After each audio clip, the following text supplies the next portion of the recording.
Pernah mendekam di balik jeruji besi tak membuat Suhartono 31 tahun kapok. Pria itu kembali nekat mencuri sepeda motor dan handphone di sebuah kos jalan Dewata 3 Sidekarya Denpasar Selatan. Apes, dia kembali diringkus, bahkan dia hadiahi timah panas oleh tim opsional Reskrim Polsek Denpasar Selatan. Mewakili Kapolsek Denpasar Selatan Kompol Imade Teja Dwi Permana, Kanit Reskrim AKP Imade Putra Yudhistira menjelaskan peristiwa ini terjadi Selasa 25 Oktober pukul 2.30.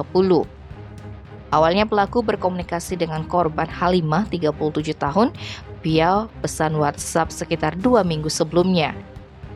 Singkat cerita, pada Senin 24 Oktober pukul 20, wanita ini menyuruh Suhartono datang ke kos untuk mengobrol. Obrolan pun berlanjut hingga Halimah tertidur. Saat itulah pelaku diduga melancarkan aksinya membawa kabur HP serta sepeda motor milik korban. Mendapati Suhartono tidak ada di TKP dan barang miliknya hilang, korban melapor ke polisi.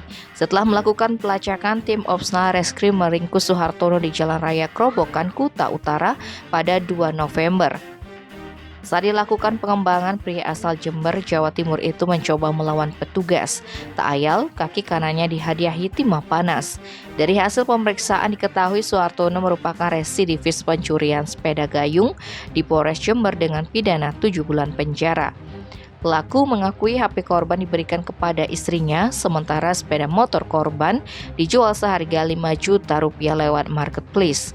Atas perbuatannya, Suhartono kembali terancam pidana penjara paling lama 7 tahun. Tim Bali Express melaporkan.